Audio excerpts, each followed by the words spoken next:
I am Jenny Pratt, and it is my absolute pleasure and honor to welcome you to the third She Said St. Louis. How many of you have been here 3 times? Let me see your hands. Yes, welcome back. We're so glad you're here. How many of you, this is your first time? Yes. We hope it's not your last. So she said, hello, whoever's waving at me, you're lovely. She Said St. Louis is a part of a larger organization called the She Said Project. My friends right here in the center are She Said Project people. You can hook them up. We've got some shows coming later this year, one in Belleville. Where's our Belleville friend? No. One coming up in St. Clair County next. Monroe, you know, that stuff. There's stuff happening on the other side of the river sometime soon. See them, get those tickets, support those shows. The Sheldon. Could this place be more beautiful? We love this venue. St. Louis is so thrilled that we have this venue. Thank you for supporting the Sheldon. But more importantly, thank you for supporting women. Thank you for supporting St. Louis women. Whoever's waving at you, come sit with them. You got it, boo. You can come sit with them. It's all good. You're not late, I promise. I'm out here to vamp so that all the people can get in their seats before these lovely ladies come out. But like I was saying, please, please, please give yourselves a round of applause for supporting women. It's never been more important. I grew up with a storyteller. My dad loved to tell stories. He used to write jokes down and put them in his wallet. And then before he would call his dad, my grandfather, or my uncle, he would get his jokes out and he would go through them and practice the punchline and make sure he had everything just right so that he could call and change their life by making them laugh. I learned how to be a storyteller from a mountain of a man who did nothing but tell stories. And I'm just so grateful that we are taking a minute to invest in other people and their stories, because when we tell our stories and when we connect with one another in this way, we have the opportunity to change each other's lives, which then changes the world around us. So I promise you, you're gonna be moved by these women, and I'm forever grateful that their stories are a part of mine and that their stories are going to be a part of yours after tonight. I really encourage you to be where your feet are.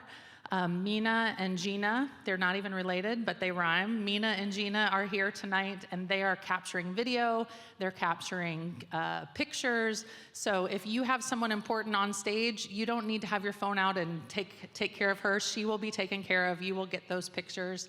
And you know, we've got a couple hours. We can just maybe put the phone away. It'll be all right. I've got mine because, you know, I have to like do the gram and stuff for this show. But I am grateful that you're here. And finally, I would encourage you to give these women your very best. They're like that one. Let's turn it off. How about that? I would encourage you to give these women your very best, whether they're your friend or not. They are nervous.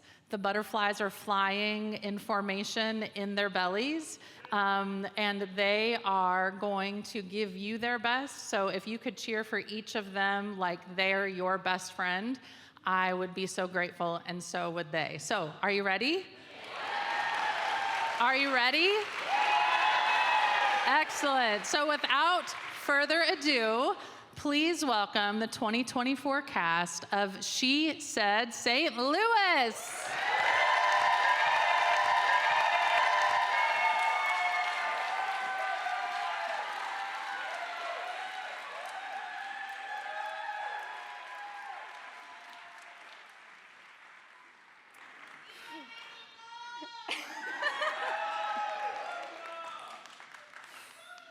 Okay, you ready?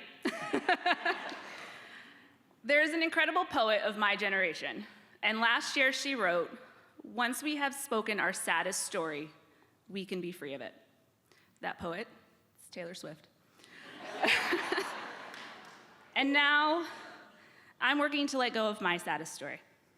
Just welling up more than I thought it would.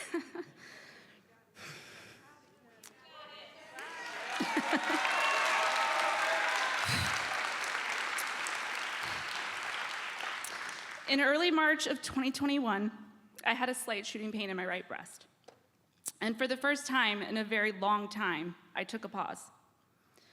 I'm not sure why this particular pain bothered me so much, but I decided to make an appointment with my OB. She saw me the next day, and her initial thought was hormonal cyst. But I was 39, close enough to 40, so why not just get a mammogram? One mammogram turned into 2, then an ultrasound, then a biopsy, then results. And on April 1st of 2021, less than 2 months after my 39th birthday, I was diagnosed with stage 2 breast cancer. And all of a sudden, every single dream I had ever had in my whole entire life no longer mattered. Because the only thing that mattered was me staying alive to be here for my girls and watch them grow up. And at the same time, I was incredibly scared of losing myself, losing all of the things I thought made me me. My hair, my fitness, my work, my ability to take care of my kids. Not knowing what else to do, I tossed myself into the medical process that would consume my life for months. 2 lumpectomies, 16 rounds of the most aggressive chemo, hair loss, blood clots, blood transfusions, 20 rounds of radiation, removal of my ovaries, menopause, hot flashes here especially, joint pain. Everything that shouldn't be happening at the age of 39 was all happening to me at the age of 39. I surprised myself, though. I thought chemo would knock me down, but I was waking up each day grateful to be alive, grateful to not feel sick, and to be able to move my body. I was working out daily. I was taking care of my kids. I was taking care of myself. I was quite literally kicking cancer's ass. Thank you. But what I also faced was this overwhelming feeling of standing still in the middle of a street while everyone else was moving around me and moving forward. And I was stuck. I was kicking ass physically, but mentally I was struggling. Prior to cancer, I was the healthiest I had ever been, and so I couldn't make sense of why this was happening to me, or more importantly, what was I supposed to learn from it. After active treatment was over and I got passed back into real life, all that was left were the remnants of what cancer left behind, remnants of a life that I once knew. I knew I had beaten cancer, but I no longer knew myself. And the truth is, I don't really know that I knew myself all that well before cancer. What I've realized now, 3 years later, is that I actually have cancer to thank for bringing me back to life. You see, in my late 20s and early 30s, I was living my dream life. I had a career, I had gotten married, and we had 2 beautiful girls, all before the age of 35. I had settled into my mom life, cooking, cleaning, running kids around, working full-time. I was doing it all for everyone else, and I was doing it pretty well. But I was also exhausted, and I spent a lot of my time alone. I can't really pinpoint why I felt so inclined to pursue these paths so strongly, especially when I was often giving more than I was getting in return. But I did, and most times it was to my own detriment. I was so focused on taking care of everyone else that eventually I began to lose myself. My first marriage ended in 2017, and in the end, I think we were better friends than we were partners. But in true Ashley fashion back then, instead of taking the time to heal, I just jumped right back into the dating world, enjoying my newfound free time, going out with girlfriends, and going on dates. I started a better career at a real estate firm, and then I came across the person I thought for sure was the one. But by the time 2020 and COVID rolled around, I had been off and on in this relationship for over 3 years. It was stressful to say the least, lots of ups and downs, lots of breakups and makeups, moving in, moving out, but never really moving on. And I think deep down my body knew the stress of this relationship wasn't good for me, but I didn't listen. That is until early March of 2021 when, like I said, I had to take a pause. After I was diagnosed, this partner of mine said he wanted to help me through treatment, be there and be my support during this time. And right before I started chemo, he proposed, and I said yes.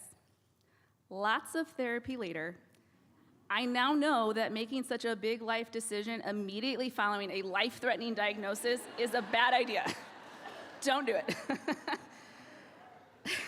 But at the time, here was this person who was willing to stay with me through cancer, shave my head, and take care of me through the toughest thing that I had ever faced. And I felt like I needed to be taken care of. The surgeries, the chemo, and radiation lasted 8 to 9 months.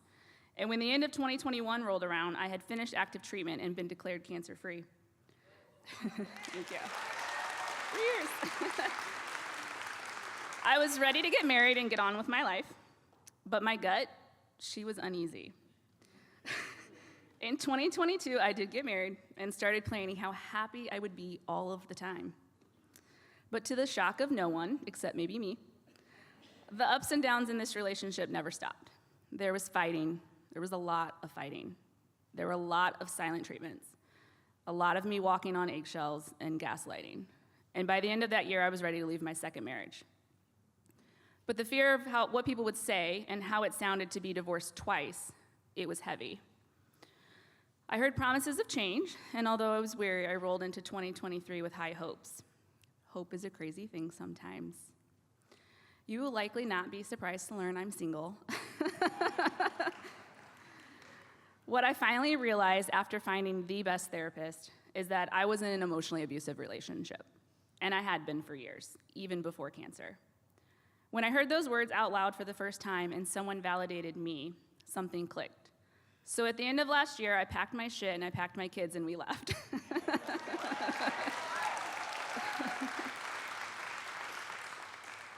It wasn't until I was out of that situation that I realized the extent of what I had been living with. Yes, this person was physically there for me through cancer, but he was also the person who said after my chemo was done and before radiation started that my fucking cancer is over and I should stop fucking talking about it.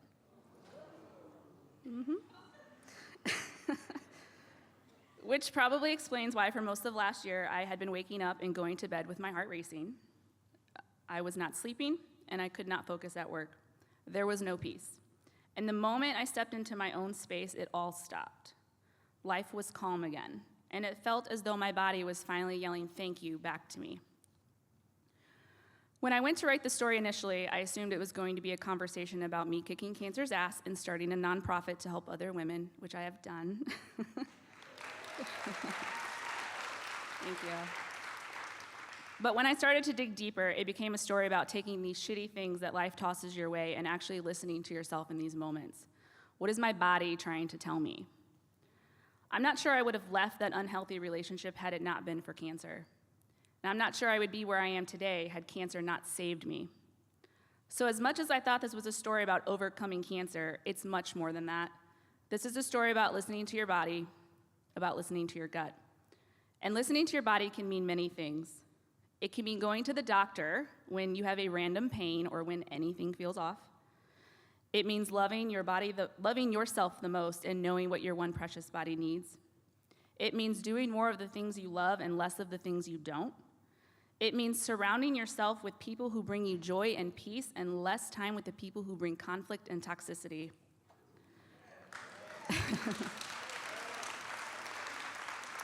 Simply put, listening to your body means letting go of the bullshit. Because at the end of the day, it's all of that bullshit that will break you down, dim your light, and make you lose yourself and the ability to see what you are capable of. I discovered these last few years I didn't really need anyone to take care of me before, during, or after cancer. All I really needed was a little more love and understanding for myself. Doctors give cancer patients chemotherapy so it can move all throughout the body and kill any little tiny cells that might have spread around. And as it turns out, my chemo and my cancer actually killed all of the bad things in my body, both physically and mentally, so that I could rebuild into the person I am today.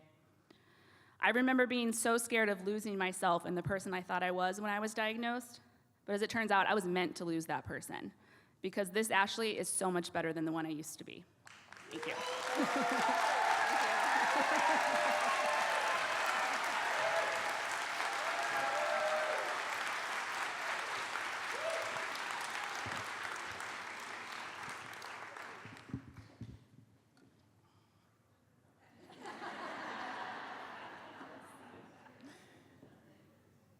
Daisy, a childhood nickname given to me by my father.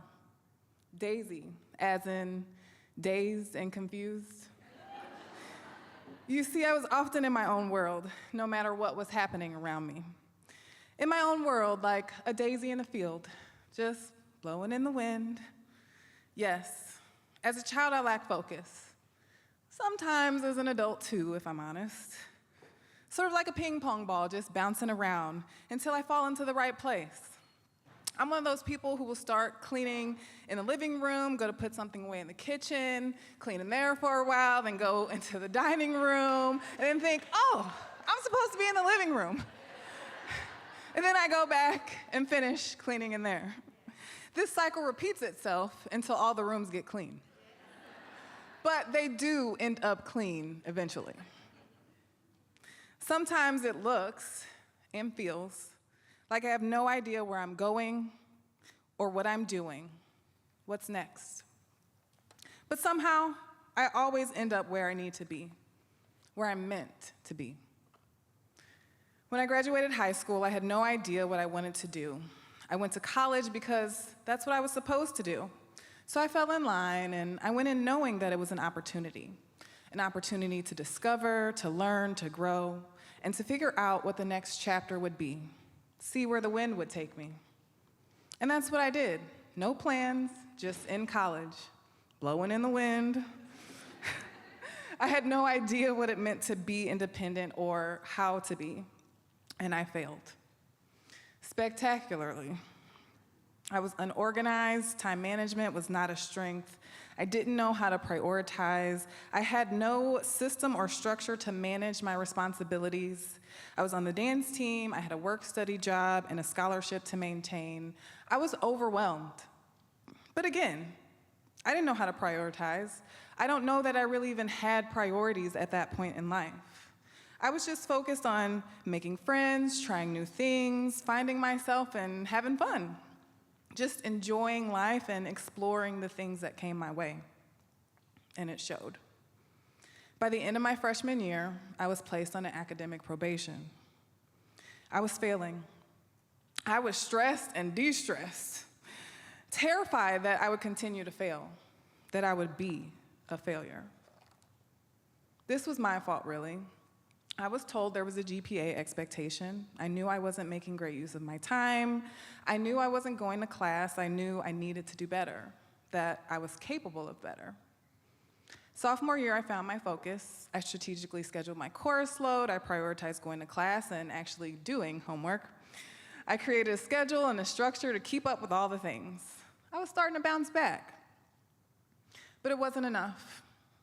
By the end of the year, I was 0.2 GPA points from where I needed to be to maintain my scholarship. I missed the mark. I failed. I was devastated. What would I do now? What would I tell people? What would my parents think? What's everyone going to say? My parents were disappointed, of course, but they gave me space. I was ashamed. No more big, shiny university, no more dance team, no more scholarship. I moved home, which wasn't far, and went back to the old faithful retail job. It was summer. I was tempted to drown my sorrows in more bad choices, and maybe I did a little. I stayed out late, I slept a lot, and blasted burned CDs of emotional playlists. But I knew I couldn't stay there. So, back into my own world I went, back to my field of daisies. I spent the rest of the summer there, reflecting, observing. And then it became clear what I needed to do, what I had to do. I had to keep going. What else was there to do? I needed to keep going, keep living, keep learning, and so that's what I did. Yes, I was upset. Upset with myself, upset with the situation, upset about all the shoulda, coulda, wouldas. And I lived that. But I refused to be consumed by it. It was time to move on. I'd much rather see the light and believe there was value in the experience, and there was. This experience was a pivotal point in my journey. It was crucial to my development because it taught me many lessons. How to deal with frustration, anger, regret, and disappointment. How to work through feelings of doubt. how to keep going when it felt like I had messed up so bad that there was just no going back. This experience taught me to be resilient, that resilience was inside of me, part of who I am. This experience taught me that no matter how big the challenge or how bad the misstep, I'd figure it out. I just needed to stay focused on my path. Staying focused in general remains a challenge. This experience helped me understand that resilience comes from within. Yes, we can draw inspiration, courage, motivation from others, but it's up to us to be resilient, to be. It wasn't until later in life that I truly understood the power in my ability to just be, and to be whatever I desired, to be Daisy, and much, much more, to be a mom, to be a helper, to be an entrepreneur, to be an academic, to be passionate, to be great, to be enough.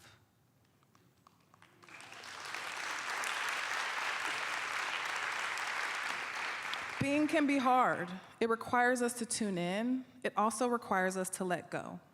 Tune in, be present, and let go of everything else. Easier said than done, right? But as a person who spends a lot of time in wander, like a daisy in the field, just blowing in the wind, being is in my nature. My tendency to be was also nurtured. My dad nicknamed me Daisy, and he'd often have a good laugh at my free-flowing spirit. But he nurtured it as well. He was an observer, an explorer, a person who lived in the moment. He would point out a beautiful sunset, a lovely breeze, a nice melody. He would point these things out and then bask in them. And I never realized it until after he was gone, but this tendency in me came from him, by nature and by nurture. And as often as he would tease me about these moments, he'd encourage them, and we'd explore them together. The ability to be, to practice acceptance, to take each moment for what it is, makes us resilient. The other part of resilience is the will to keep going when things get hard. This is in my nature too. You see, I like a good challenge. I would describe myself as ambitious. I want to see and go for all the possibilities that come to me.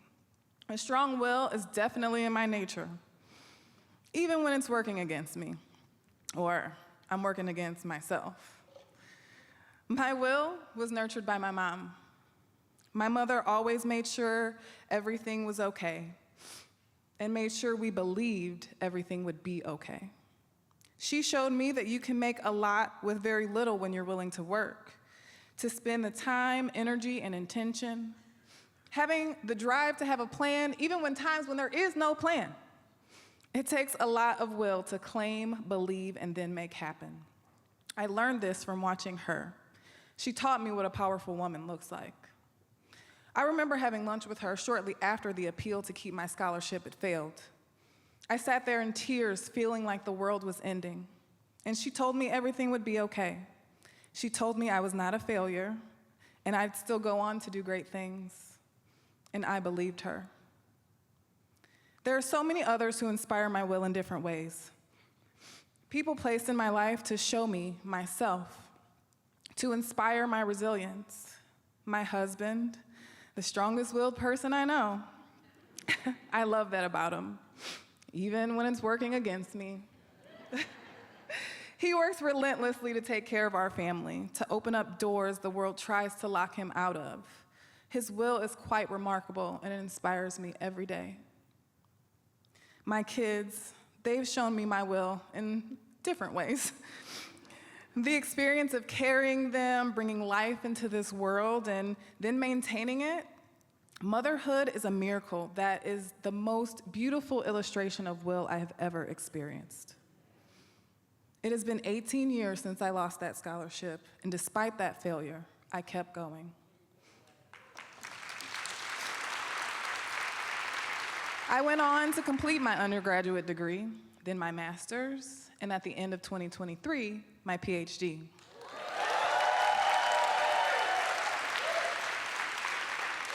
In this time, my will was tested a lot.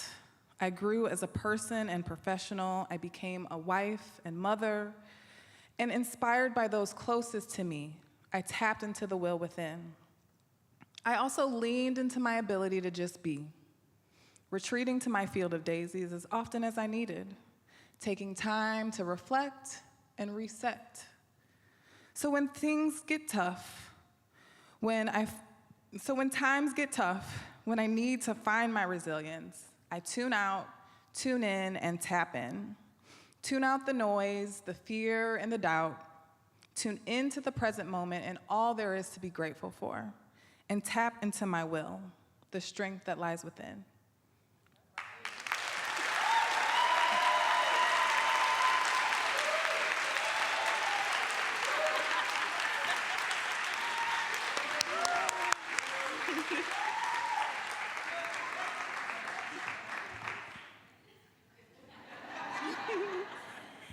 Hello. I know I'm standing in front of you all right now, smiling so big, looking incredibly happy and joyful. Some of you might even be thinking, look at that light just beaming from her face. She must have it all figured out. She looks so giddy, so happy, so young. I bet she's the life of the party. Well, the truth is, I am sometimes giddy, happy, and the life of the party, but I'm also tired. I'm also frustrated, confused about most things, and behind this smile, I actually feel incredibly lonely and disconnected from myself and my community. So, why do I smile when I feel like I'm about to explode? It started when I was a kid, when my parents would say, "Stop crying, or I'll give you something to cry about." Now, my parents are great, okay? They were just doing their best as boomers. But the impact of "I'll give you something to cry about" has lingered into my adult life. You see, early in my career, I was a fiery advocate for social change, with grit, tenacity, and a deep compassion for my community. But I quickly learned that grit and tenacity can be mistaken for anger, and holding others accountable can be seen as blame, and smiling can be seen as a weakness. So when I refused to be upbeat while harmful decisions were being made, I was punished, and eventually demoted from a job I loved and excelled at. And that certainly gave me something to cry about. So I thought, maybe I should dial down my passion and avoid showing frustration, even when I felt like it was justified. To save my career, I began to be more agreeable. And from that day forward, to keep my job and maintain good relationships, I made a conscious effort to always keep a smile on my face. Although it didn't seem to matter because I'm no longer at that job. I am gainfully employed now, but I'm still trying to find my way back to being true to myself rather than smiling for smiling's sake. Interestingly, this habit of smiling just for the sake of it has carried over to my personal life, especially with friends. I haven't made close connections lately because it feels hard to express myself authentically. I often sense when I'm not smiling or being agreeable in these relationships, it creates tension, which often leads me to neglect my own true feelings and preferences for the sake of others' comforts. It's ironic how we encourage people to be themselves, stand up for what is right, and act authentically. Yet when they do, they're often chastised, alienated, and made to feel as though they're doing something wrong simply by being themselves. It leaves them vulnerable, potentially jobless in my case, and feeling incredibly alone in their community and confused about who they are and who they should be. I mean, that's how I felt, at least. You see, the experiences I've had over the years have changed me in more ways than one. When you're shunned instead of celebrated for speaking up, sharing your feelings, or simply smiling, it takes pieces of you.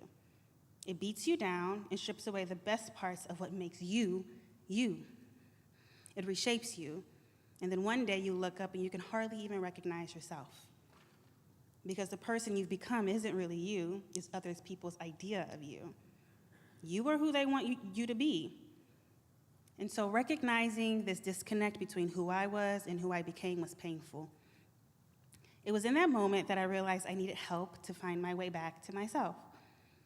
And this truth has led me back into therapy, and I've done a whole lot of self-reflection. It's embarrassing to admit to you all, but I told my therapist that the feeling of being chosen by others felt better than choosing myself, because I hated feeling alone. However, to be chosen, I found myself conforming to the expectations of those around me. It was exhausting. And quite frankly, I didn't like who I saw in the mirror, and I could barely recognize her. I was a different person to everyone I met or spent time with. And really, I just truly wanted to be myself and share myself with others, free of any reprisal or punishment. I am struggling, because even when I was with these people, I felt like I was constantly receiving unspoken messages about who they want me to be and what I needed to wear to keep my place, how I should alter my look so I wouldn't be excluded from the group. I'm now realizing, though, that the more I tried to fit into their image, the further I drifted away from myself. Despite all the makeup, the new outfits, and the other efforts, I still didn't feel like I actually belonged. And how could I, when every connection I made was based on all the superficial things? It only left me feeling more isolated and disconnected, again, for who I truly am. And who I am is a multifaceted woman with a range of emotions, okay? Thank you.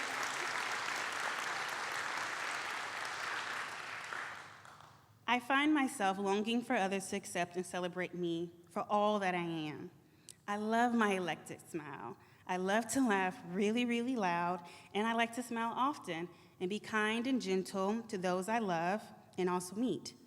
I'm also passionate, and it comes through the things I care deeply about, whether it's speaking out against injustices or giving thoughtful gifts to those who matter to me, or celebrating my friends' big and small victories. Rediscovering and reclaiming my authentic self is a journey, and I'm not yet at the stage where I rid myself of all my superficial friends and feelings, or at the stage where I can truly be my authentic self. I am confused and I am scared, but I'm learning and recommitting myself to this journey that's incredibly messy and not at all linear. My goal now is to reach a place where I fully accept who I am, where I can stand confidently and unapologetically in my truth.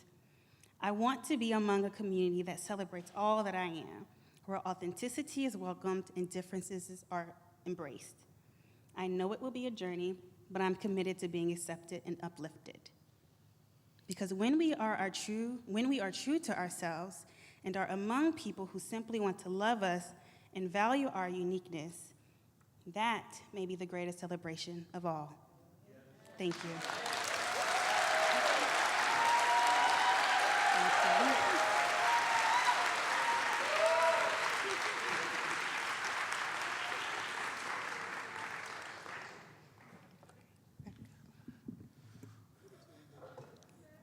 All right. Saturday, May 18th, 2024. All 5 kids are resting in their rooms after a hot, cicada-filled morning at the park. I seize my opportunity for some me time, and I get an oil change.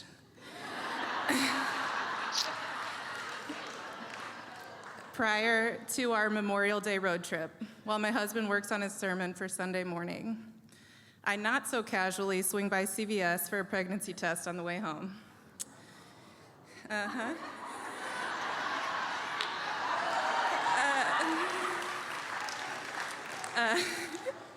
We have been actively trying to get pregnant this year, spoiler alert, our last baby. At this point, we have 5. 2 biological, 1 adopted from foster care, and recently 2 kiddos currently in foster care but back in our custody for the second time.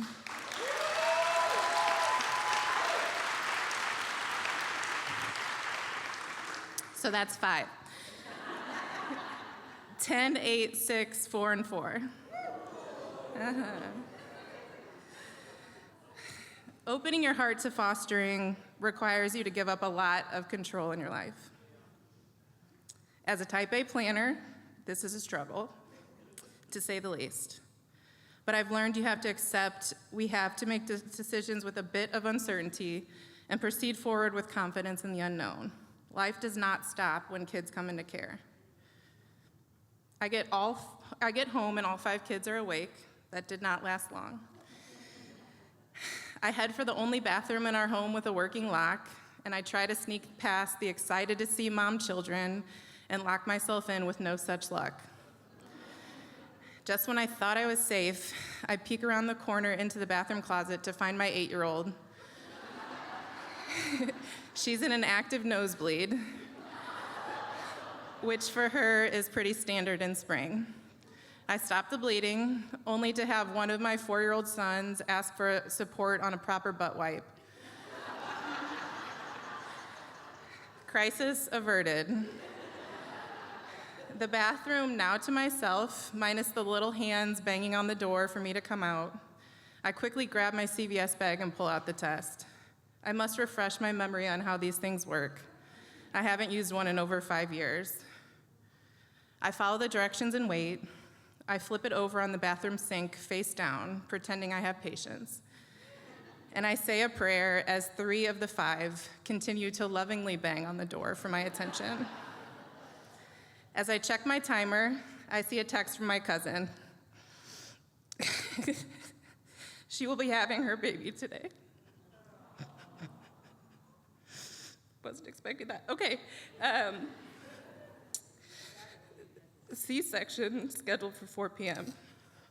I take that as a good sign for fertility purposes. Time's up. Pregnant.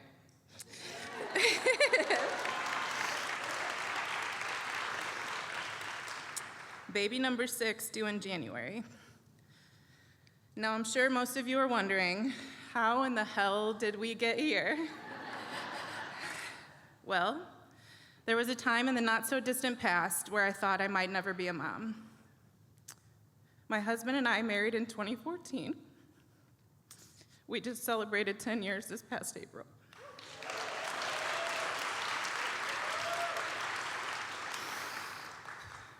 Back then, we thought we had time and that we'd wait to have children. But when we were ready, my body was not. PCOS, miscarriages, and undiagnosed infertility were the words that I was hearing. When Nick and I met back in 2008, we talked very early on in our background and our desire to be parents, as well as to serve our community. We were both open to adoption and thought that would be a path we would eventually take in our marriage. It occurred to me throughout our infertility struggles and watching other friends and family struggle that IVF was not a path that I personally wanted to pursue. I very much knew that I wanted to be a mother, but biologically it was not a priority for either of us. So we prayerfully decided to pursue foster care in 2016. Now, I come from a massive family. My dad is one of 14 children. My mom is one of 6. I have nearly 50 first cousins. Massive. We invited 510 people to our wedding. Massive. And my husband's family is not small either. We both grew up in open-door homes. Cousins were and still are siblings and best friends. In our early dating days, we learned that we had a lot of similarity in our family values, and we always knew we wanted a crowded table. Always room for 10 to 12 more, as my late grandma Ina would say. I had a happy childhood, but it was not without struggle. I was born and raised in St. Louis, specifically in the suburbs of South County, or SoCo as we affectionately called it. We were a young, lower middle class family trying to keep up with the middle upper class Catholic school and parish. My family struggled financially, among other ways, throughout my childhood, and my parents ultimately got divorced when I was in high school. On the day I left for college, I was living in my aunt's basement with my mom and younger brother. My older brother had already moved out to start his college journey. My worldview at the time was limited, being a child and all, so I thought our struggles were big. I grew up feeling somewhat othered in our small community, a charity case at times. I know now, as an adult and a mother and a foster and adoptive parent, I had a pretty solid childhood, one that many would pray to replicate. I always had a supportive family and good friends, many of which are in the room with us tonight. I received an incredible education, and even on my worst days, my basic needs were met. I was loved, and I am loved.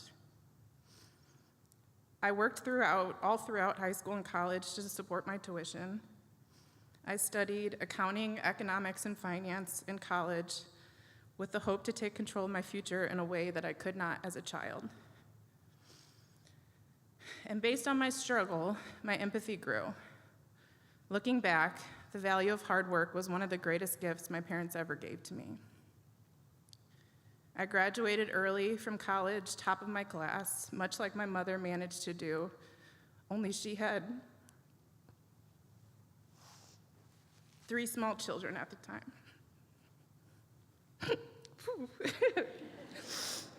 Okay. I thought the sooner I could get into the real world, the better. And in my early 20s, I envisioned becoming a CEO, quickly climbing whatever ladder was put in front of me. However, it did not take me long to realize that was not it for me. I was not passionate about my career in the way that I thought I might be, and I felt a desire to find where my passion really stood. Frederick Buechner once wrote, "The place God calls you is the place where your deep gladness and the world's deep hunger meet." I soon would discover how the puzzle pieces of my life were fitting together to reveal my passion. And I found that passion in motherhood, and I found my calling in foster care.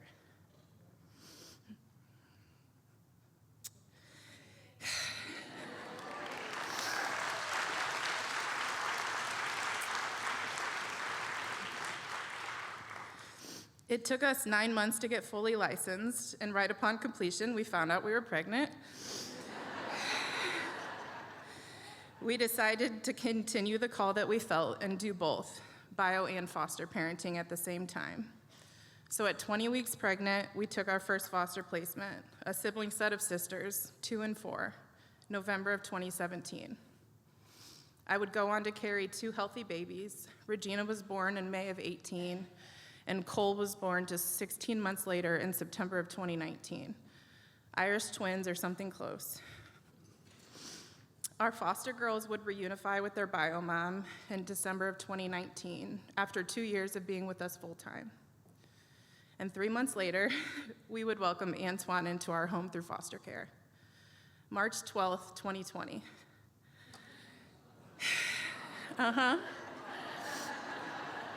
Yeah. 2 days before my 30th birthday and 4 days before the COVID shutdown. We now had a 20-month-old, a 5-month-old, and a 2-week-old. And we were told we needed to stay home for 2 weeks. Which at the time sounded like a gift. We all know what happens next. What could I tell you about my last 7 years as a parent? How we went from 0 to 4 kids in 20 months, and we're preparing for our 6th. What do I want you to know in this precious 10 minutes I've been given with you? Tori Peterson, a former foster youth and current foster mom, once said, "I could be sitting on the sidelines in blissful ignorance of the brokenness that surrounds me, enjoying the wholeness of a sweet and sheltered life, missing out on the beauty of breaking off pieces of my heart and my life to make another whole. I want you to know that I am not a savior to these kids in any way, shape, or form, and they're not lucky to have us.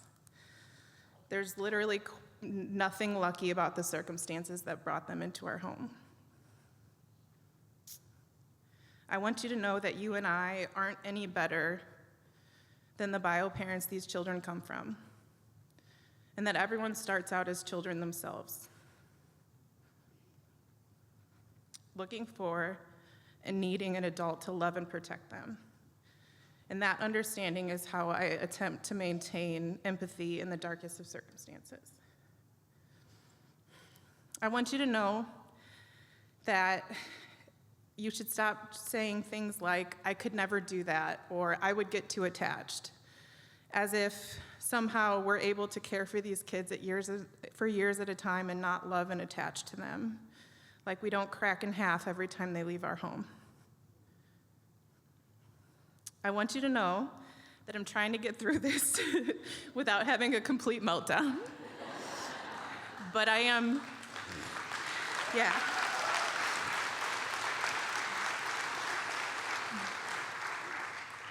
But I am 22 weeks pregnant, and I cry doing just about anything right now. Just ask my husband. The hormones are hormoning. I want you to know that on my best day, I truly believe in reunification and keeping families together. And on my worst day, I want jail time or an eternity in hell for bio parents that abuse their kids. I want you to know, thank you. Okay, I want you to know that I'm in therapy and I have secondary trauma from just hearing and supporting the severe abuse and neglect my children have had to face in the womb and beyond. And I want you to know that I would quite literally do anything to relieve some of the pain my children have experienced in their lives. And if we can carry an ounce of that for them, I will gladly do that for the rest of my life.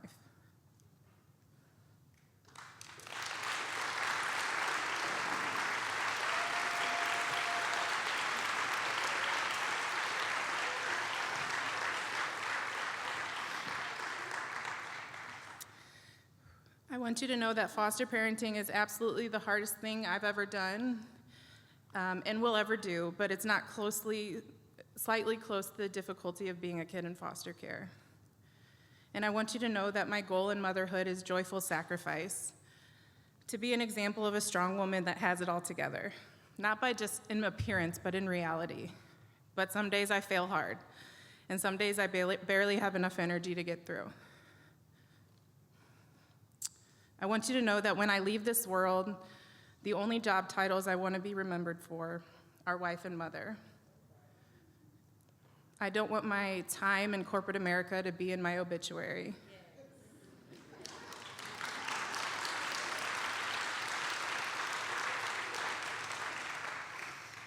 I want to grow old with my husband, Nick, with a long list of children and grandchildren, regardless of official titles and paths on which they come into our lives. And I want you to know that if you question if God is real,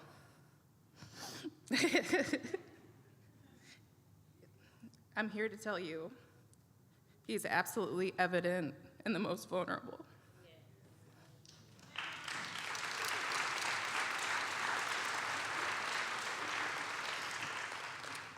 I see miracles constantly in these kids, and the fact that they're alive itself is a miracle. And I want you to know that I would not change a thing. Foster care is worth the yes, and these kids are always worth the yes. Thank you.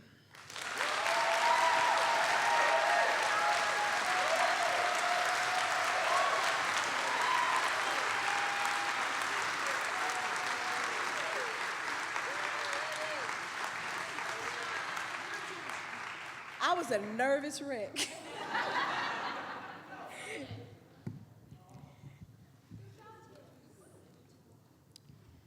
Okay. Thank you. You know, they should create a manual called How to Survive the Black Church. Because just showing up thinking you're about to get closer to God is not enough. You need some protection, but not any old protection. I found what I really needed was a grandmother who attended church every Sunday in a church suit and a badass hat. I found those were the people who were well respected and most protected.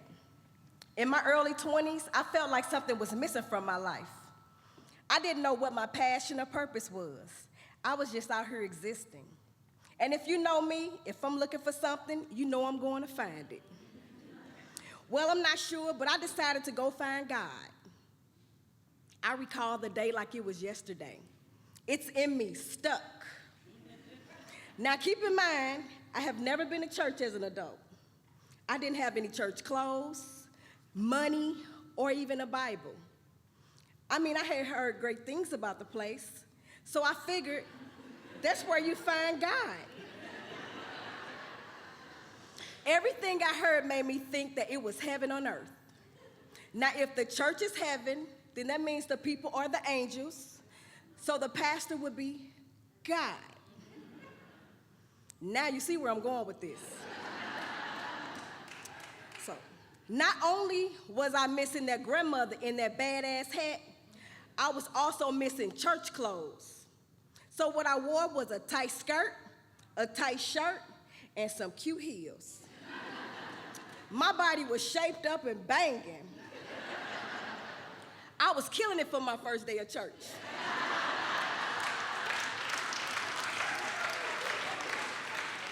I walked in, and I was greeted by smiling faces and what I thought were very nice people. I was thinking, this is really where the angels are. These are very good people. I was so excited to stand when they asked for the visitors. I stood, the church welcomed me, and it was great. Now when I look back, I realize Matthew 2:13 would have been perfect. It says, run from danger. Flee. But it was my first day.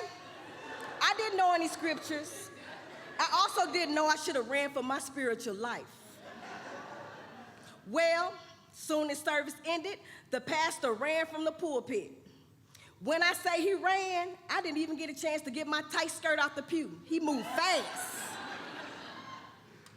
He asked to take me out to dinner right then and there. Dead smack in the middle of church. I didn't know what to say because remember, if the church is heaven and the people are the angels, this is God. I was confused on why the pastor wanted to take me to dinner because I was used to the street style approach when a man asks you out on a date.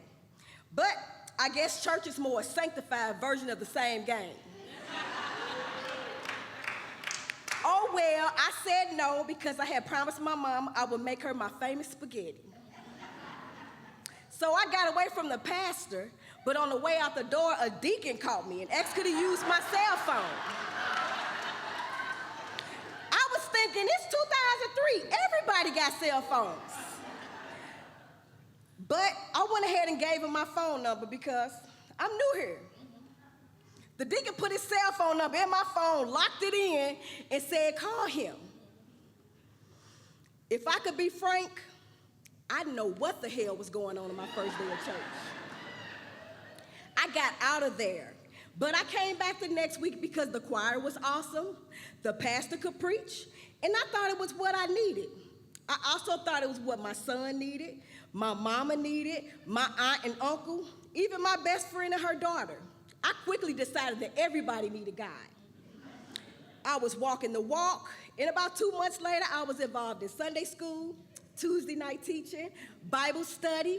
I had even joined the choir, and I was the treasurer for Sunday school. I mean, I was all the way in.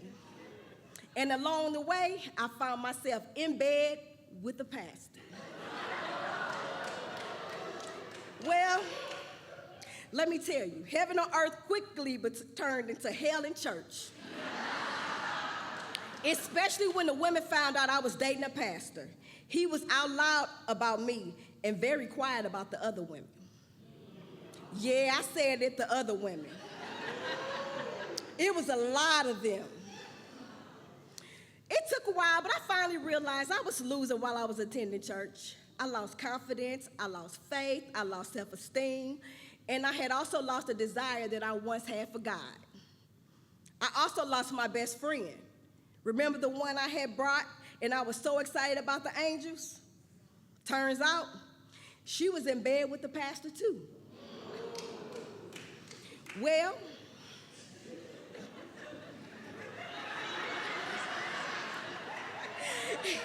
I got a friend right here. Well, I finally knew that it was time to go when I realized the women of the church were being intentional about hurting me. They were mean. And if you don't know anything about the black church, well, the pastor's wife is called the first lady, and I overheard somebody call me the second lady. Those were fighting words because I'm second to none.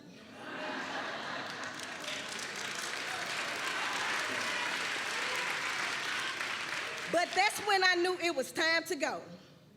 It was too much, so I left. I spent some time depressed, but not a long time, though. I still couldn't believe I went to church to find God and got hurt. So after spending 4 years looking for God, I had decided he was gonna have to come find me. And I'll be honest, I was kicking it. I was loving every minute of it. I was traveling to new places. I was partying with friends. Drinks was flowing, club hopping like there was no tomorrow. I was living life to the absolute fullest. And somewhere in the mix, I even found true love. I met my person, I had another baby, and I thought it was all. I had it all. But every now and then, I catch myself wondering, is there more to life? I still had that desire to find true passion and purpose. But little did I know my cousin Adrian would be the guide. Randomly, my cousin asked me to coordinate her wedding, and I said no. Because I had no idea why she would be asking me to do something so big. There's no way I could do that. She told me I was bossy and a good planner and said, yes, you could do that. Well, I finally agreed, and on July 5th, 2017, I coordinated her wedding. And let me just say, I did excellent. It went great. It was perfect, to say the least.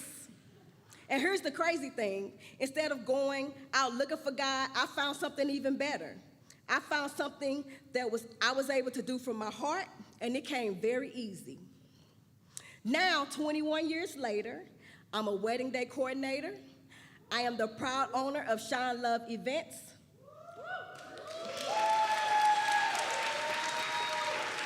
In the last 7 years, I've managed and executed 85 amazing weddings, 10 unforgettable events, and I have truly found my passion, and I absolutely love bringing dreams to life. What I've realized is that this passion and strength was always inside me, waiting to be discovered.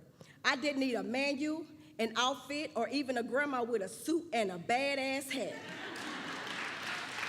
Though I still wear banging outfits, what I needed was already within me. God has been my guide from the start, and as I continue this journey, I know I am capable of rising, thriving, and shining right where I am.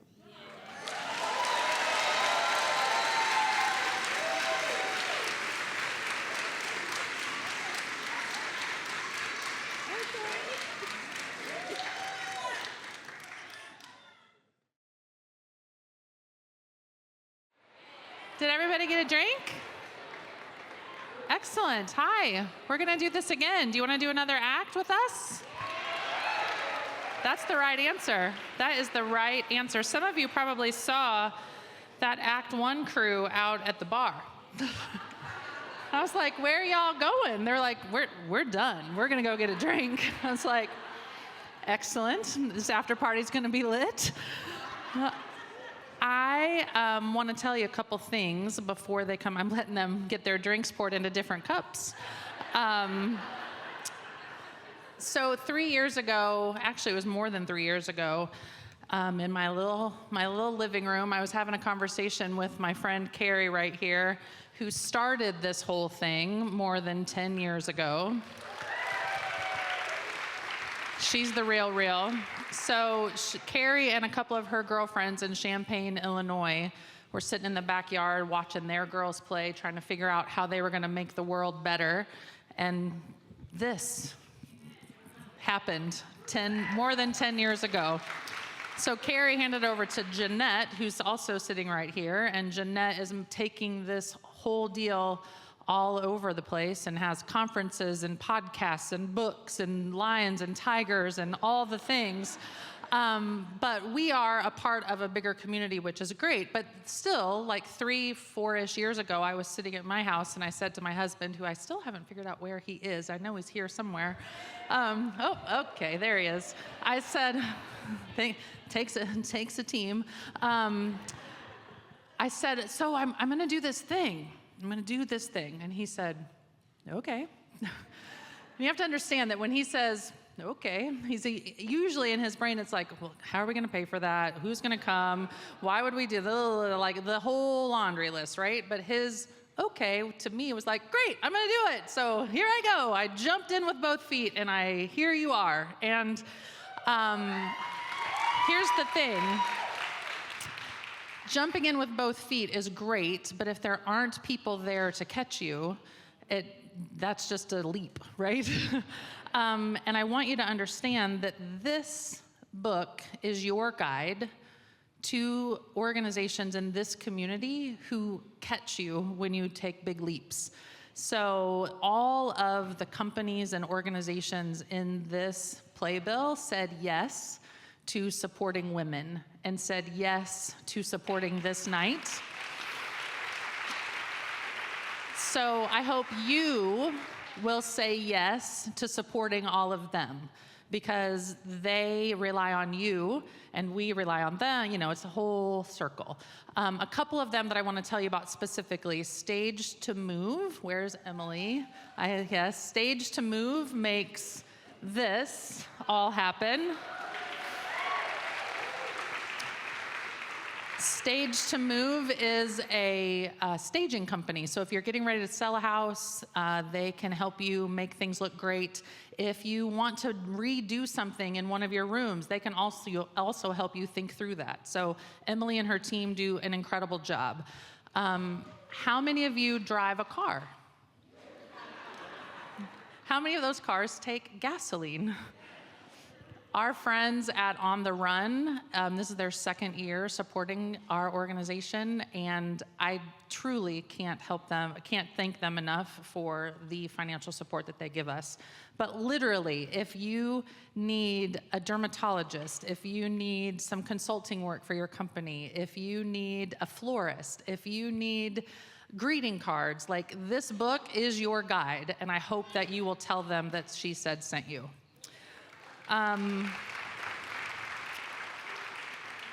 Two other things that are being possible because of all of you and because of that sponsor support is we are helping 2 this year organizations who are doing great work in our community. The first one is iHelp, and iHelp is bringing individualized, personalized English learning to immigrants in our community who can't tell stories if they can't speak the language. So you, by being here and purchasing a ticket, and our sponsors, by helping us, are supporting families who are trying to make it in our community just learn our language. And come on, English, it's not an easy one. I still struggle with it, clearly. The other, for the 3rd year, we are supporting Rung for Women. There is not a bad thing that happens when women earn more money. Only good happens when women earn more money. And Rung is helping women earn more money and take their lives into even more control. So if you are looking for organizations to support, I highly recommend iHelp and Rung, and you all are supporting them just by being here tonight. So thank you for that.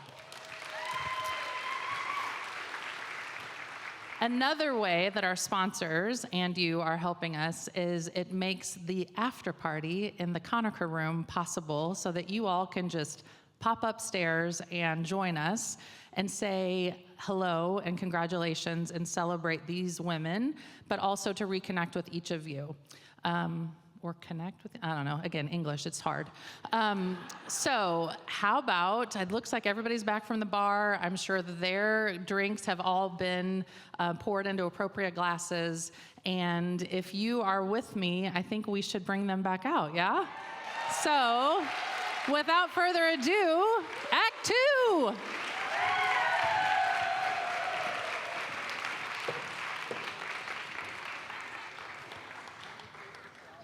They came out. Whew.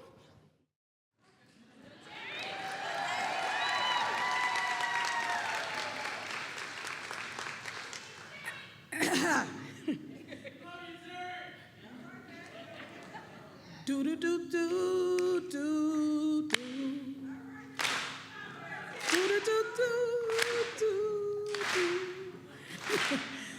do do do do do. Oh yeah. Do do do do.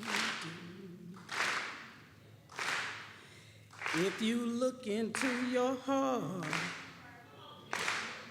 with a positive mind, take self-inventory of your woman and your glory, leave the bad things behind.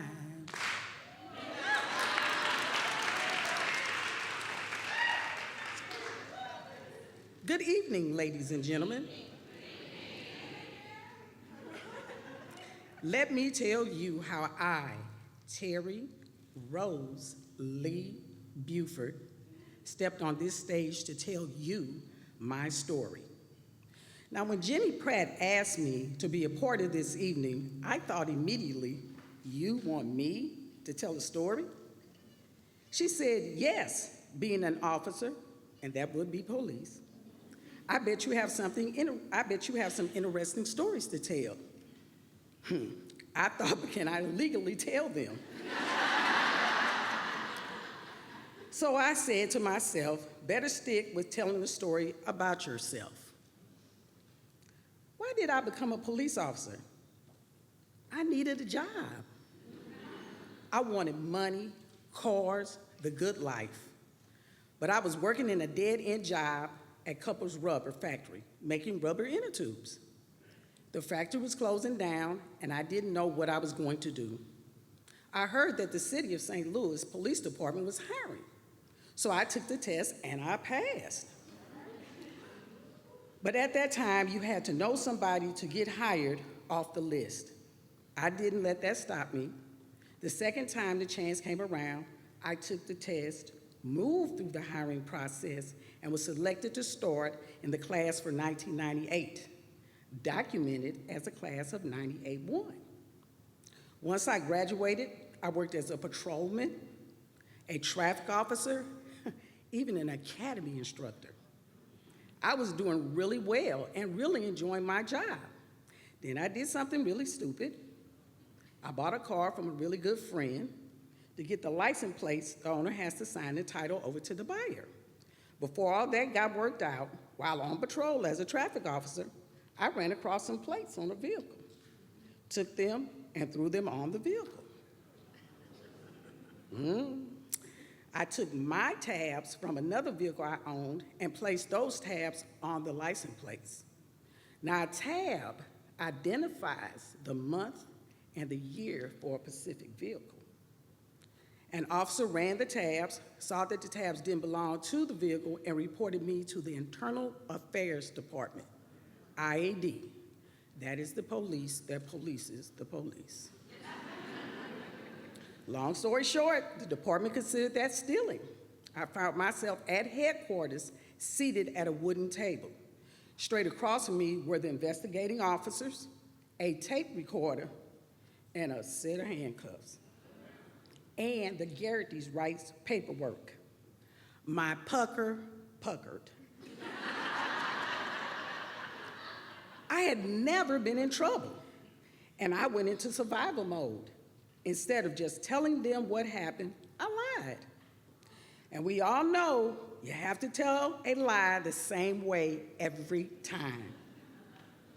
An investigation was conducted, and the next thing I knew, I was resigning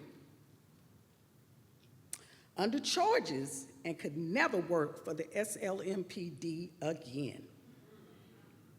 A sergeant I had worked with in the district in traffic called me and said, "You were Terri Buford when you started, and you will be Terri Buford when this ends." I went back to work at Target part-time, and eventually I took a full-time job working with the Taxi Cab Commission as an agent. A retired sergeant gave me a chance to be in enforcement. One day, while looking through the paper, I saw a position for a police officer at the St. Louis Community College. I had to fill out the application by hand. When I interviewed for the job, I told the committee the complete truth about the city. I wasn't hired.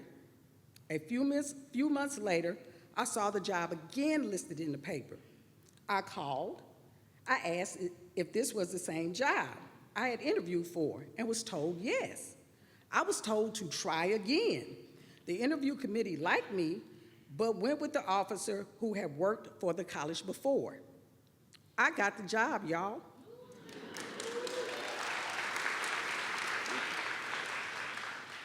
And have been there ever since August 10th of 2024. I celebrated 14 years of service with my St. Louis Community College family.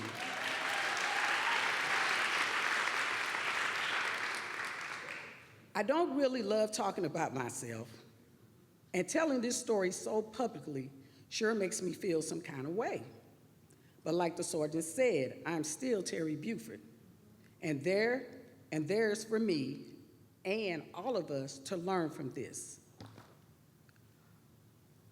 Now, we received some helpful prompts giving us ideas about what we could talk about. And one of those prompts was, what is your superpower? And I thought, this could be fun. So I looked up some definitions from different sources to stay on track. Per Webster, Oxford, and Wikipedia, just to name a few, a superpower is a special, extraordinary human ability that is greater than what is considered normal. Or you can look at superpowers, they lead you to think of Superman or Batman. Of course, some nations, countries, and companies are superpowers, but that's a completely different story. And I asked myself, Terri, what is your superpower? I couldn't come up with anything. And then it hit me like a ton of bricks. Terri, ask somebody you know. So I took a survey among the people I work with, laugh with, have dinner and drinks with. Survey said, you have a way of walking into a room, reading it, and calming the situation down. Okay, I smiled. Your superpower is getting down to the nitty-gritty and solving the problem. Yep, that's me.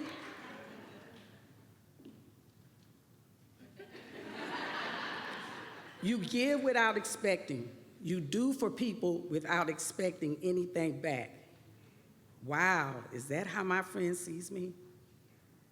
I can only speak for me. When you answer a question, you answer it with truthfulness. You are genuine with your answer, even if it's bad. I'm too honest sometimes, friends. Your superpower is loyalty. I can hang my hat on that because I believe in keeping my word. It's the only thing I have. Hands down, your kindness. I don't always see myself as kind, guys, but I'll take it. Communication. You talk with people, not at them. It took me a long time to master that skill, and I'm still working on it. Wow, it is amazing how others view me through their daily lenses. Loyalty, kindness, genuine, unselfish, observant, diligent, a communicator. Let me just say, the woman that stands before you did not see herself as the person described in the above survey. As I kept reflecting on this, I kept thinking, I'm not super. And then those two powerful words came to me, spiritual gifts. So, of course, I looked for the definition of spiritual gifts. Christianity.com definition is spiritual gifts are special abilities, talents, or capacities given to individual Christians by the Holy Spirit for the purpose of serving God and others within the Christian community. Now, 1 Corinthians 12, verses 8 through 10 talks about wisdom, verses 28 through 20 talks about teachers, and Romans 12, 6 through 8 talks about serving, the capacity to serve others selfishly and meet the practical needs within the church. I know now my spiritual gift is being of service to others. Makes sense and help me understand why being an officer, it makes sense and helps me understand why being an officer is such a good fit for me, and why sharing my story, even though it's hard, is so important, because there's something we all can learn. We have to keep serving and using our gifts even when we make mistakes. I wanted to leave you all with this. Be careful not to allow others to abuse your spiritual gifts, and don't you abuse your spiritual gifts. Sometimes I have volunteered to help others out of loyalty just because they had done something for me. That's fine and all, but when I'm tired or I'm not the expert in the subject, I should have said no. Because a lot of times, I have bitten off more than I can chew. Let me explain. Last month, while at the dealership, I observed a verbal argument which could have turned violent between a customer and the employee who was helping me. Now, I stood there listening, ready to act if needed, and insisted on writing my statement to the management. I couldn't just walk away even though I wasn't involved. I was working my second job, one of my second jobs, at the church. Heard a woman explain to one of the pastors she had a job interview and needed a ride. Before I could stop the words from leaving my mouth, I had volunteered to help. Luckily, an alternative ride was found for her. Presently, I am helping out a friend who I work with in a factory that was couples years ago. He's 70 plus years old, had a stroke, and his family takes advantage of him financially. Some days he has called me and just put a nurse, a social worker, even a bank teller on the phone and said, Ms. Buford will help me explain it to her. Of course, in this situation, I want and I need to do everything I can to help him. But wow, how did I get here? I am so grateful to still be serving and learning. And sometimes, like Miss Aretha says, I gotta leave the bad things behind. Now, all y'all sing. If you look into your heart with a positive mind, take some inventory of your woman and your glory, leave the bad things behind.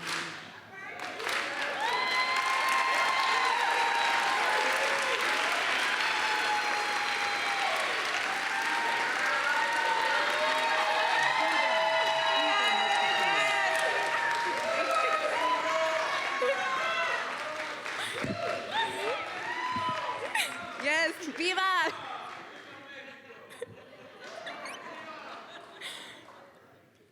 My journey began in Michoacán, Mexico. Mi tierra querida that I left at the age of 6 months and have not returned. I don't remember my land, yet feel so connected to it and to my cultura.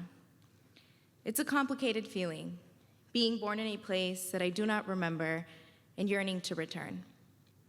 People often tell me that I'm basically from here, and yet I feel more Mexican than anything. While I do not remember my native land or the family I left behind, being born in La Mira, Michoacán, Mexico, has impacted every day of my life in the United States as an immigrant and as an oldest daughter of immigrant parents. My brave mother brought me to the United States when she was only 26 years old. I was 6 months at the time. There were many times when our lives were placed in danger, and yet she had the courage to continue out of necessity and a fierce need to provide for her children. I am in awe of her bravery every day. My parents sacrificed their lives for this country and never saw their parents again to afford their children the chance at an education and an opportunity for a better life. I had always liked school and can confidently confirm I was an overachiever, somewhat of a nerd in disguise. I started taking many AP classes and enrolled in local community college courses. When my counselor told me to apply for a summer program, I did it. When he encouraged me to apply for a college prep program at UC Berkeley, I did it. When I was required to apply to UC Berkeley by that same program, I did it without fully understanding the collegiate system and the influence that some universities hold. In college, I learned the term for those higher achiever tendencies, hyper-documented. As a student, I held an ideology in my educational journey to be the best to compensate for something that I could not change, my undocumented status. I tied my worthiness as a human being to my educational achievements. My journey was different. I was the exception and not the norm when I was accepted to UC Berkeley. This was something I could not have achieved without the support of my parents. While they didn't have the educational knowledge to guide me through the process, their encouragement and their unwavering support in me made all the difference. It was such an incredible moment for my family, a moment of pride for my parents, and an example for my younger brothers that they one day could too attend an elite institution. At 5 years, I was learning to speak English and had no idea what college was. And my little brother, at the age of 5, was wearing Berkeley gear and professing that he too was going to attend Berkeley.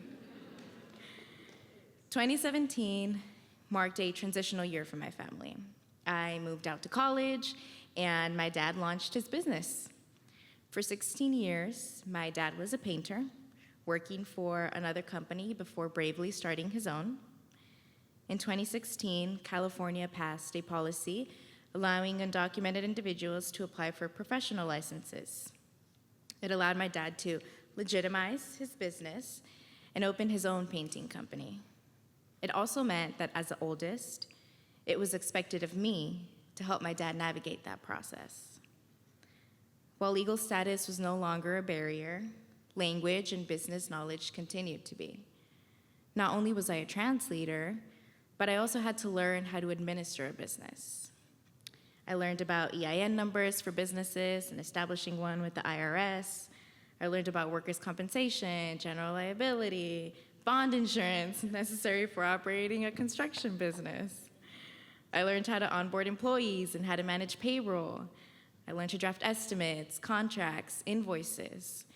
I learned how to properly file taxes and the importance of having up-to-date books. And I was only a freshman in college, so 18.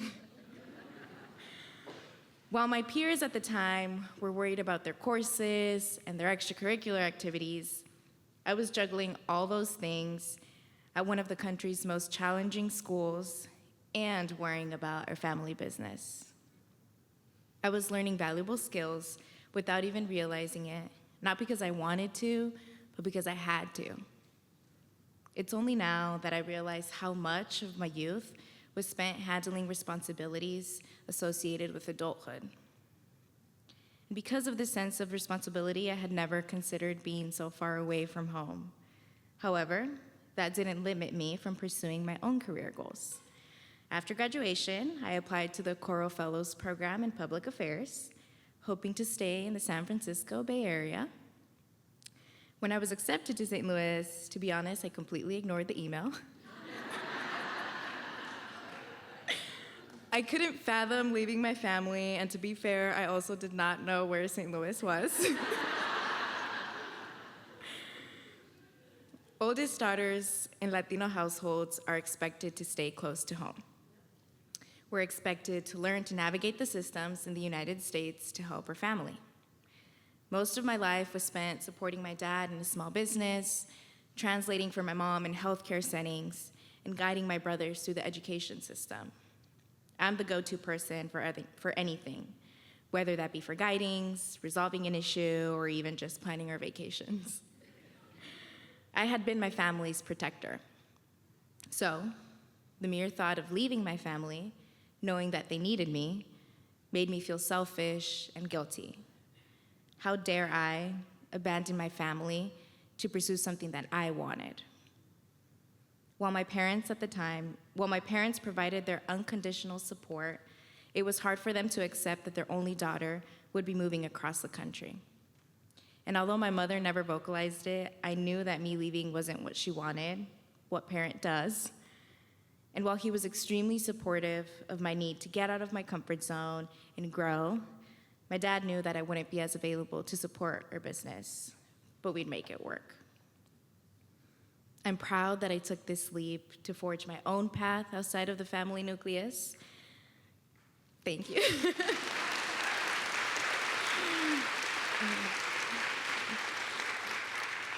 Because St. Louis is where I came into my power and my voice. Throughout my life, I had always had to be the voice of my family, but had never done so for myself.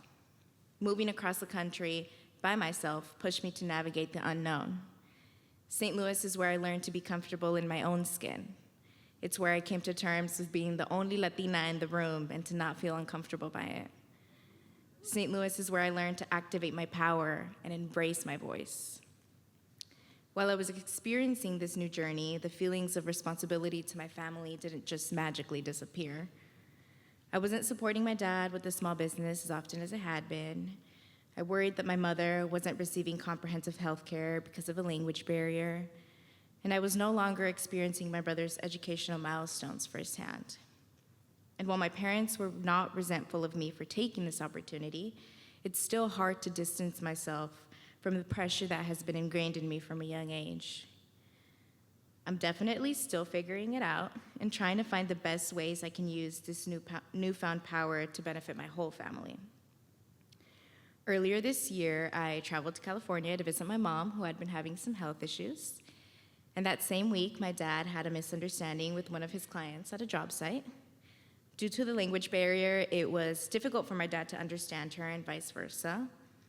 She was rude and degrading to someone that she looked down on, someone with darker skin and mestizo features, a complexion that I have proudly inherited from my parents. So I said, nope, not today. No. I was not going to allow someone to treat my family that way. Yeah, if she wanted to speak to someone who spoke English fluently, then she'd direct herself with me. Yeah. So I accompanied my dad to the job site, and with a firm handshake, I introduced myself and expressed my desire to clear up any confusion. The power that I felt in standing up for myself and for my family was a direct result of me forging my own path. I have learned to channel the anger and the fear that comes with standing up for yourself and to do it regardless. Oldest daughters lead the family nucleus. We are protectors and often a third parent to our younger siblings. But that does not mean that we can't have our own story. I have led and continue to lead my family. However, I've also learned to listen to that part of me that craves independence and the space to focus on my own career and aspirations. While beautiful, it's not always a smooth journey, and that's okay. I'm still in the process of unlearning the patterns of dependency that I have enabled and embracing the emotions that come with it. I'm realizing that some of the expectations that have been placed on me are unrealistic for a 25-year-old who's starting her career and frankly, still figuring out who she is. That while it may sometimes feel like my time is running out to accomplish everything that I want in life, I'm actually ahead of the game. And I'm learning to let go of the self-imposed pressure and to give myself grace. The biggest lesson that I've learned is that when I'm good, my family's good. Yeah.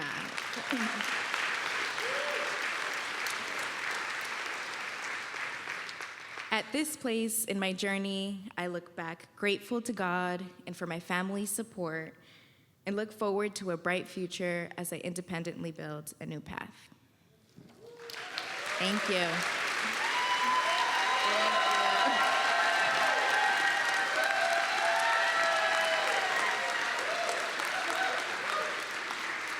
Okay. All right.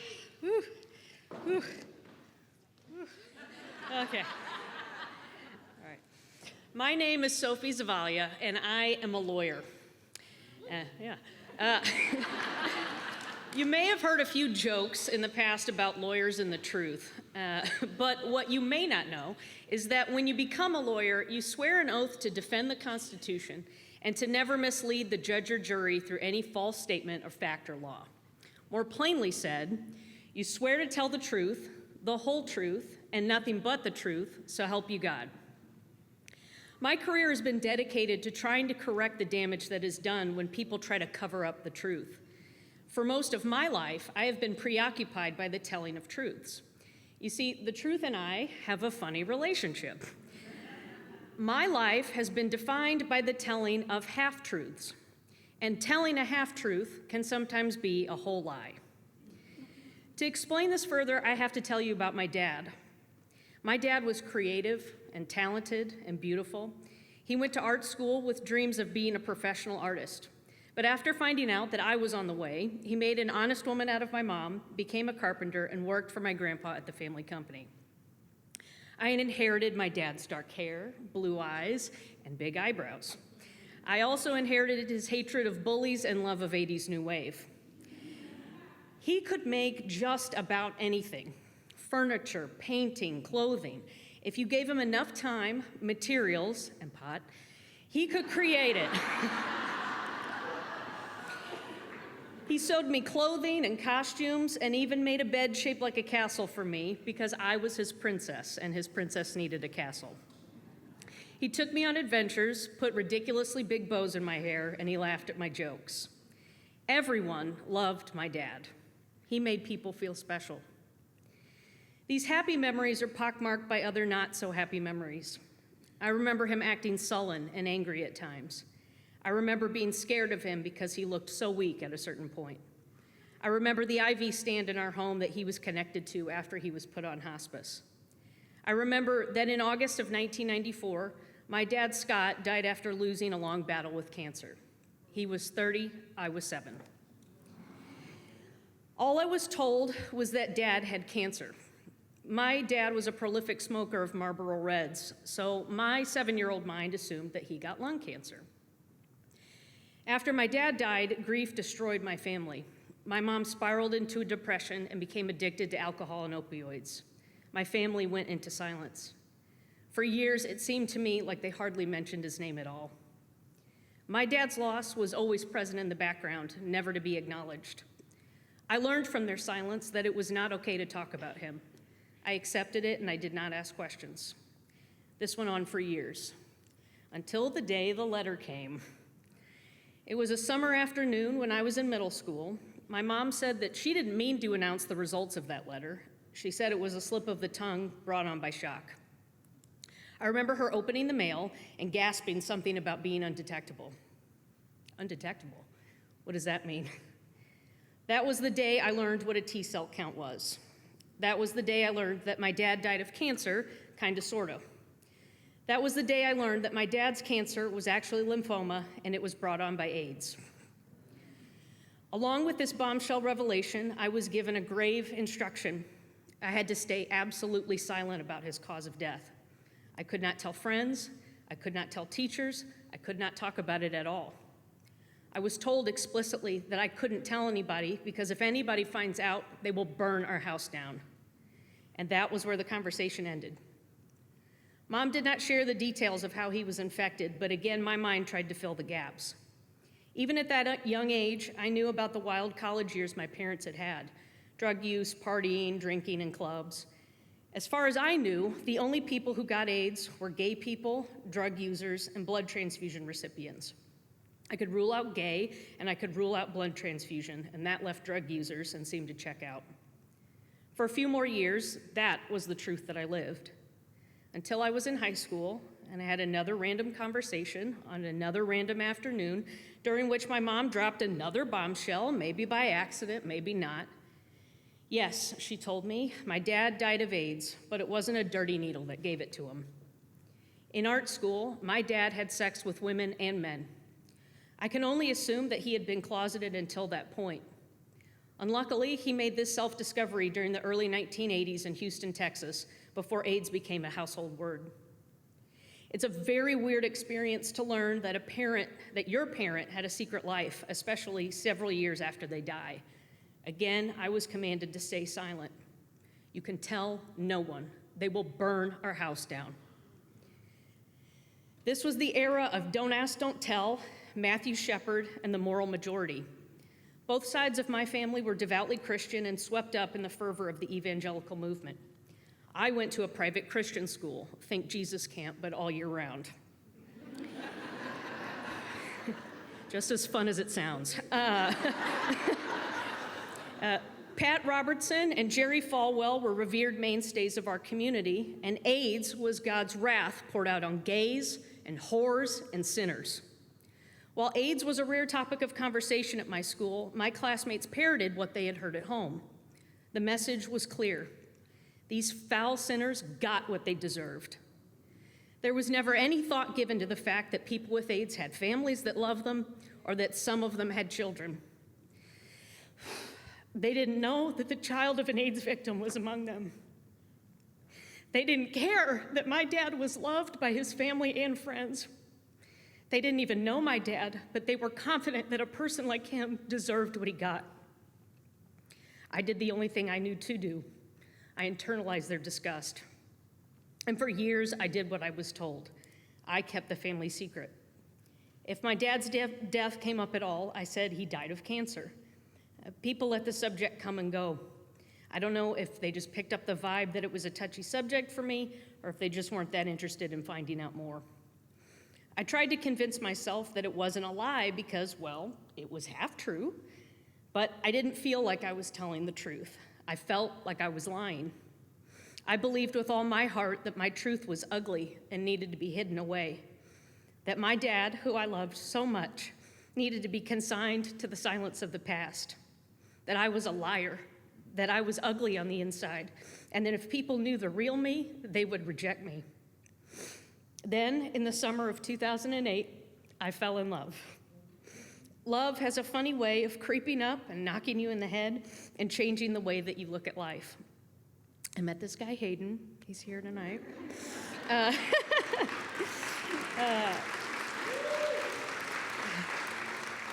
He was a sharp dresser, he had beautiful green eyes, and he drove a green convertible Mustang.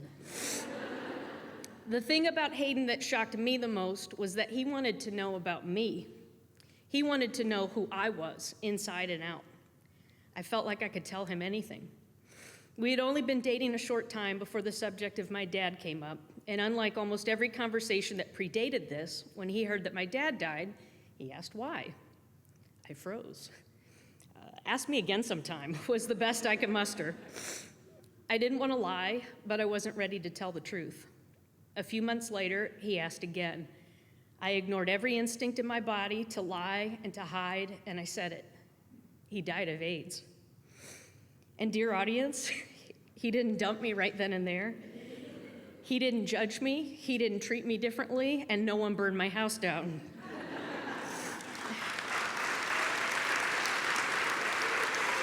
Yeah. That man who loved me treated me exactly the same as he had treated me before.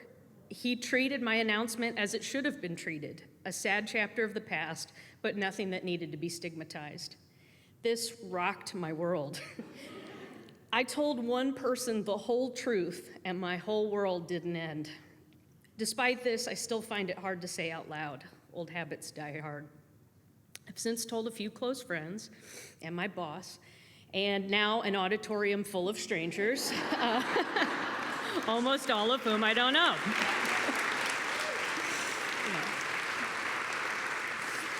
Truly people I can trust. And every time I've managed to say it, the reaction has been the same: support and love and empathy. It's the reaction that I should get. It's the reaction I wish my dad had gotten. The truth is that my dad was complicated and beautiful and beloved and unlucky. The truth is that because of the stigma against gay people and against AIDS, my life has been defined by shame and living lies. The truth is that right now, in the year of our Lord, 2024, there are people loudly wishing that we could go back to the good old days, hoping and praying that people like my dad would disappear and that people like me should go back into hiding and live in shame. But I reject that.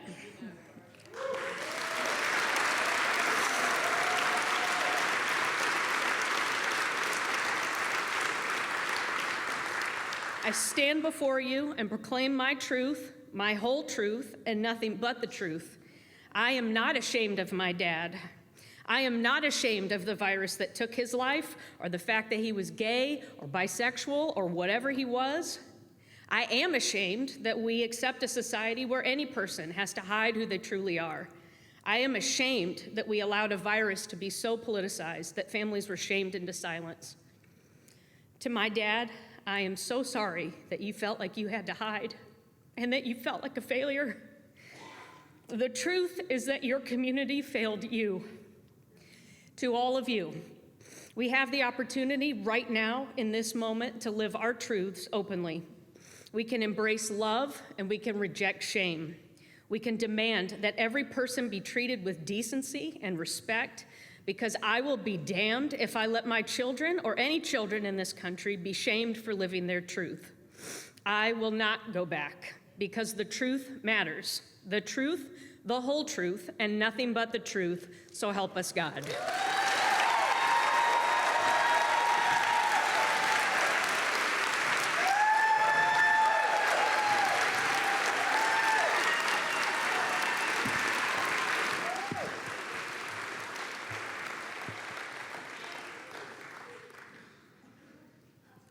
Growing up on my dad's side, goodbyes were long extensions of I love you. Large family gatherings were a thing for my dad's family, usually at my aunt's house. Relatives saturated all available space. In fact, a sign above the toilet even reflected the overflow. If it's yellow, let it mellow. If it's brown, flush it down. I am like my aunt's septic system, easily overwhelmed by lots of people.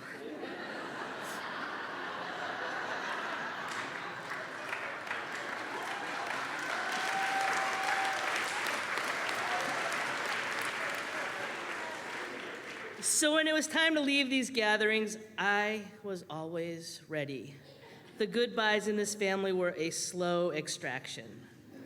However, no matter how the departure went, my grandmother insisted, "Ring me twice when you get home."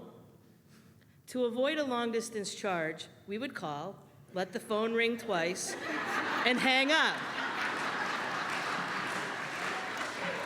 letting her know that we were home safely. Ever wonder if people die in the same way they leave a party, a gathering, or a conversation? A long illness kept my dad in a nursing home where he created ways to get us to come see him. Toward the end, he would create connection like he had with those family goodbyes. I remember one of those times where I received a call for help from the nurses. Allegedly, my father would not let go of the Hoyer lift sling. Those of you not familiar with the Hoyer lift sling, it's like a big hammock they use to move an immobile person. Anyway, I left the house with a strategy. Get Dad to eat with his fingers, tricking him to let go of the sling. My dad was never a fool. When I arrived, fruits and nuts in hand, he indeed was holding the sling hostage, fiercely clutching the fabric side. "Hey, Dad. Oh, you got some pineapple? What's that?" Pointing at the peanuts with the hand not holding the sling. "Dad, these are peanuts. Here," holding them out of reach. "I know what you're doing. I'm not letting go of this until they fix this damn place." "Dad, other people need to be moved to their beds for the night. They need the sling." They'll get it when I'm done. Those other people will be lucky. They can stay up late. And round we went with his civil protest. Dad, let go. I will not. Dad, please? Looking at the nurse. Not until that ass is nicer. It was like trying to leave the party. The harder I tried, the longer it took. A slow extraction. He died months later in the hospital, only after I had driven away from the party to care for my mother. Ring me twice when you get home. My mom's family, not so elaborate with goodbye. Bye, Graham. Yeah, okay. As she sat in the corner of her tiny kitchen, wedged between the table and refrigerator, cigarette in hand, cold coffee in a mug, and the small black and white TV flashing her stories. It was as if she entered back into her own world as we left. There was no requirement to ring her when we got home. The last time I saw her, she was in a nursing home and could not name her own daughters, fidgeting with the button of her sweater as if it were a cigarette with cold coffee. Graham died inside her own world not too much later. No 2 rings from her. My son was not keen on lots of attention. He would just quietly and without announcement slip away. Love and inclusion were hard for him. He ran track for a year in middle school, and at the end of the year celebration, he was awarded the Lost Sheep Award. Often he got lost at practices and meets. But that's how he led his life, unexpectedly disappearing. His temperament led him to be disconnected from the world around him. When he was almost 4, he stood at the door waiting to go to basketball practice. Caleb, honey, I think something's missing. What? Look down, where are your pants? Oh, that kind of different. He rolled with different while quietly disappearing. At 19, he just dropped dead at work. Well, officially, he died on a gurney in the ER with people pounding on him, like they were expecting him to answer the phone on ring 1. I told him to stop. He was gone. He had slipped away as he often would at family gatherings, leaving me longing for a real goodbye. It wouldn't be him if he rang me twice when he got home. His pal, my wife, on the other hand, was pragmatic. Her goodbyes were planned and always on schedule. She had been sick a long time and was on a respirator, and the day she decided to stop life support, she had one last request, and that was to talk to my sister in person. We were in St. Louis, my sister was in Boston. But thanks to air travel, and despite a few close calls, 12 hours later, my wife left as she typically said goodbye, quietly and in command, but only after she made sure, face to face, that my sister would help me take care of my boys and teach me how to use the new KitchenAid mixer. My oldest son, he's still very much alive, don't worry.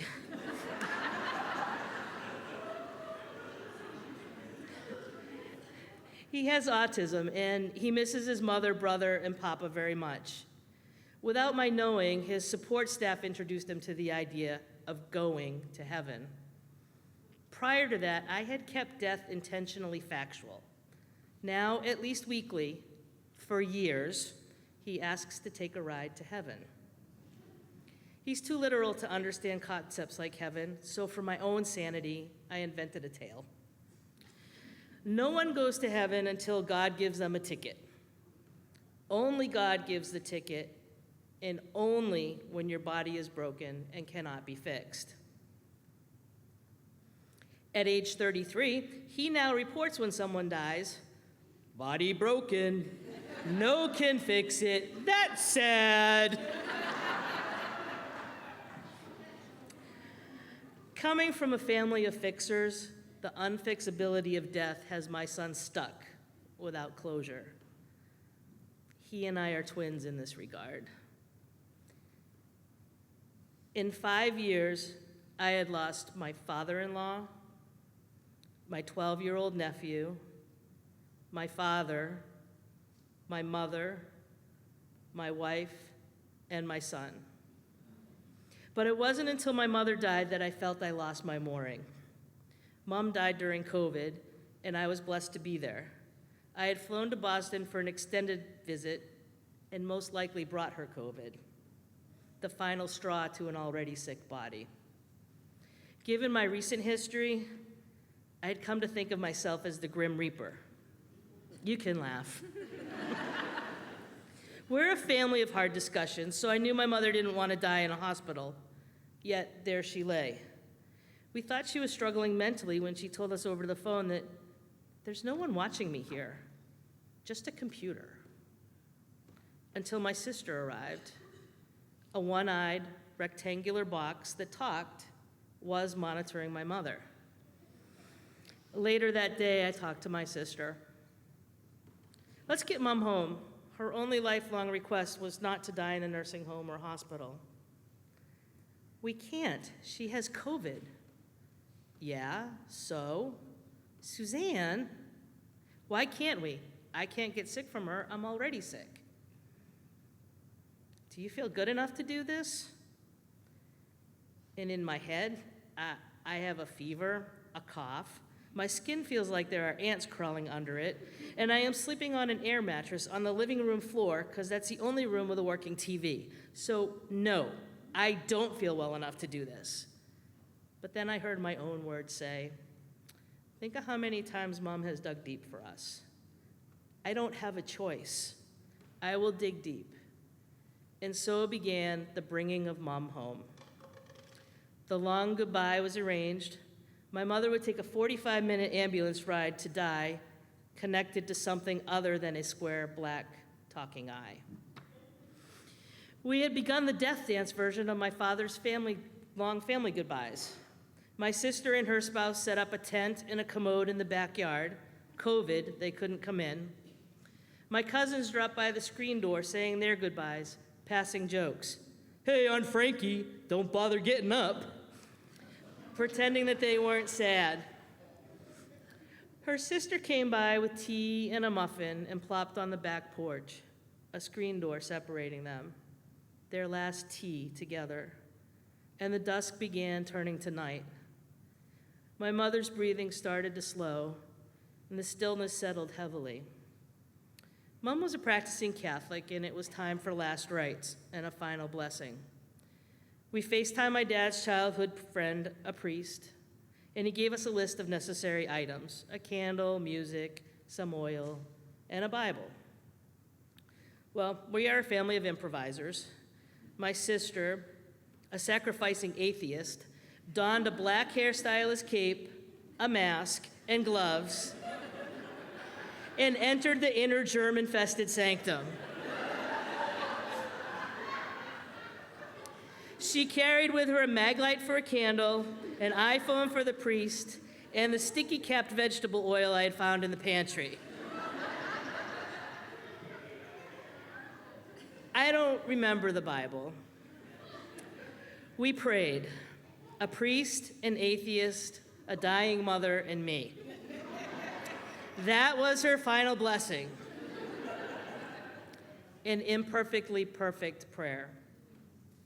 I sang her favorite church songs, badly, more for my own comfort than for hers. God was about to give her her ticket. Her body was breaking, and no one could fix it. Now, the funny thing about moms is they know their kids.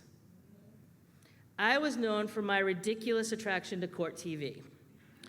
My sister, for always being in the bathroom. It had been a long night, and I finally turned on court TV, and I decided to wait until the final verdict before checking on my mother again. And when I got up to check on her breathing, I discovered that she had sneaked out on me. Oh, Mom, I didn't have to see the verdict. Why did you let me just watch TV when you left?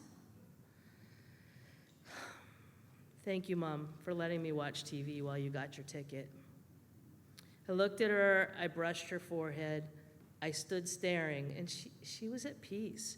It was beautiful, and it was intimate. And then I thought, oh shit, my sister. I have to tell my sister. So I walked to the screened French doors where the long goodbye of yesterday happened, and I took a breath. And I yelled to my sister, the one with whom I shared a mother, "Mom's gone." No answer. Kristen? Kristen! What? Mom's gone. What? Your mother's dead. What? Now? I'm going to the bathroom.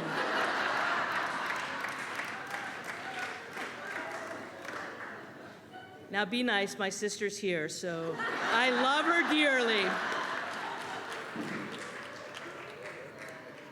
And that would be my mom, taking care of her own needs only after she knew her daughters were okay, and we were in our rightful family spots. Me watching old reruns of People's Court, and my sister on the commode. I'm still waiting for my mom to ring me twice when she gets home.